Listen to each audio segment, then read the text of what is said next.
આપણે આ મિલેટ એક્સપોનું આયોજન કરેલું છે, તમે વિઝિટ કરી તો તમને કેવું લાગ્યું? ખૂબ સારું આયોજન છે.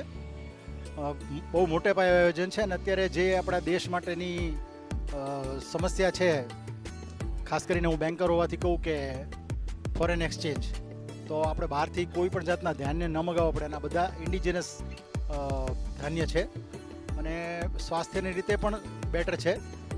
તો અત્યારે આ આપણા સમયની જરૂરિયાત કહી શકાય. અને એવા સમયે આ આયોજન કરવામાં આવ્યું છે, ખૂબ એકદમ પ્રાસંગિક છે મારા હિસાબે. અંદરના સ્ટોલની પણ મુલાકાત લીધી. ઘણી બધી પ્રોડક્ટ અને જે લોકો પ્રોડક્ટ બનાવવા માગતા હોય એ લોકોને માર્ગદર્શન માટેના પણ ઘણા સ્ટોલ્સ અંદર જોવા મળ્યા છે.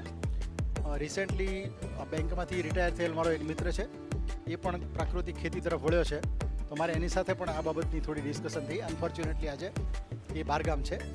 એ પછીના બધા શાકભાજીથી માંડીને બધા સ્ટોલ મેં જોયા. ઘણી બધી પ્રોડક્ટ પ્રાકૃતિક ખૂબ સરસ મળે છે અહીંયા. એ પછી ફૂડ કોર્ટમાં આવ્યા તો અહીં પણ ઘણી બધી વસ્તુ પ્રાકૃતિક મળે છે. એમાંથી મેં 2-3 વસ્તુના ટેસ્ટ કર્યા અને મને ખરેખર ખૂબ સારું લાગ્યું. આયોજન પણ ખૂબ મોટે પાયે છે. અમુક મિત્રોએ કીધું કે રાતના પ્રોગ્રામો આથી વધારે સારા હોય છે, તો રાત્રે 9 વાગે મારો પ્રયત્ન છે કે રાત્રે હું આવું અહીંયા અને એક કાર્યક્રમનો પણ લાભ લઉં.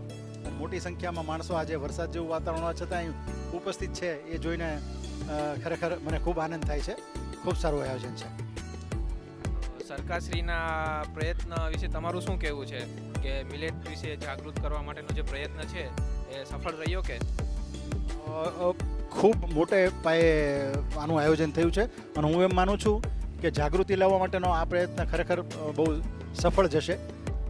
3 દિવસના આયોજનમાં ઘણા બધા માણસો જેને મિલેટ વિશે કોઈ ખબર જ નથી એવા માણસોને બેઝિક માહિતી મળી જાય તો પછી એ લોકો આગળ ઘણું એના વિશે વિચારી શકશે.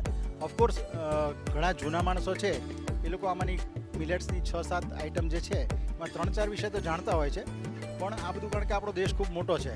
નાચણીને ક્યાંક કંઈક વસ્તુ કહેવાય, ક્યાંક રાગી કહેવાતી હોય,